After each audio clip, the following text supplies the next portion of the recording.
প্রথম কথা হচ্ছে আজকে কন্যাশ্রী দিবস। আপনারা জানেন 11তম কন্যাশ্রী দিবস। মমতা বন্দ্যোপাধ্যায়ের মস্তিষ্ক প্রসূত বিশ্ববন্দিত এই কন্যাশ্রী দিবস শুধু বাংলায় নয়, বাংলা ভারতবর্ষে নয়, ভারতবর্ষের বাইরে এই প্রকল্প হচ্ছে সমাদৃত হয়েছে। আর আজকের দিনটা আমাদের পালন করে আগামী দিনে নারী সমাজ, ছাত্রীরা যাতে সঠিক দিশা, সঠিক আদর্শ, নীতিবোধ এদের তৈরি হয়, সেই কারণেই এই দিনটিতে আমরা উদযাপন করি। এবং মমতা বন্দ্যোপাধ্যায় কন্যাশ্রী শুধু নয়, বিভিন্ন প্রকল্পর মধ্য দিয়ে তাদের কখনো পড়াশোনার জন্য স্টাইপেন্ড, কখনো সবুজসাথী, কখনো ঐক্যশ্রী, কখনো তাদেরকে মানে আপনার হচ্ছে রূপশ্রী। রূপশ্রীটা একদম দরিদ্র পরিবারের জন্য, কিন্তু পড়াশোনার জন্য সব রকমের সহযোগিতা এই সরকার করছে। কিন্তু তার সঙ্গে সঙ্গে যেটা খুব দুঃখের বেদনার যে ঘটনা ঘটেছে আরজি করে, কারণ আমি ডাক্তার পরিবারে, আমার হাজব্যান্ড ডাক্তার, আমার ছেলে ডাক্তার, আমার পরিবারে আমার দিদির মেয়ে সেও ডাক্তার, এই বাচ্চা মেয়ে পড়ছে, স্টুডেন্ট। আর নিশ্চিতভাবে এটা খুব দুঃখের বেদনার। যা ঘটেছে নিন্দনীয়, ধিক্কারজনক। যিনি ঘটেছেন, যারা ঘটিয়েছেন তাদের কঠোর থেকে কঠোরতম শাস্তি দাবি করছি।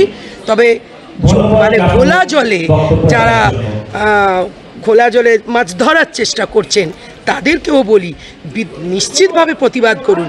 এই প্রতিবাদের সঙ্গে আমরাও আছি। আমরা চাই যে সমাজের এই ধরনের যারা ক্রাইম করে তাদের অবিলম্বে চিহ্নিতকরণ করে তাদেরকে শাস্তি দাও। কিন্তু নবান্ন থেকে সরে যেতে হবে, মুখ্যমন্ত্রীকে পদত্যাগ করতে হবে। যারা এই আওয়াজ তুলছেন আমার মনে হয় তারা ঘোলা জলে মাছ ধরার জন্য, তাদের বিরোধী মনোভাব এখানে ছাত্রছাত্রীদের পাশে দাঁড়ানো নয়, ডাক্তারদের পাশে দাঁড়ানো নয়, যে ধর্ষিতা রমণী, যে ধর্ষিতা মেয়ে তার পাশে দাঁড়ানো নয়, নিজেদের স্বার্থ চরিতার্থ করার জন্য এই কথা বলছেন। মমতা বন্দ্যোপাধ্যায় অ্যাকশন নিয়েছে, কোথায় নেননি? তিনি তো ডে ওয়ানে বলেছেন আমার কোনো লেনাদেনা নেই, যদি মনে হয় সিবিআইকে দেওয়ার তাহলে আমি দিতে রাজি আছি। যখন কোর্ট বলেছে দিয়ে দিয়েছেন। এটার সঙ্গে আমরা সবাই মিলে প্রতিবাদ জানাচ্ছি। এর সঙ্গে বিন্দুমাত্র তৃণমূল কংগ্রেস বা এই সরকার কোনোভাবে চায় না এটা ধামাচাপা পড়ুক।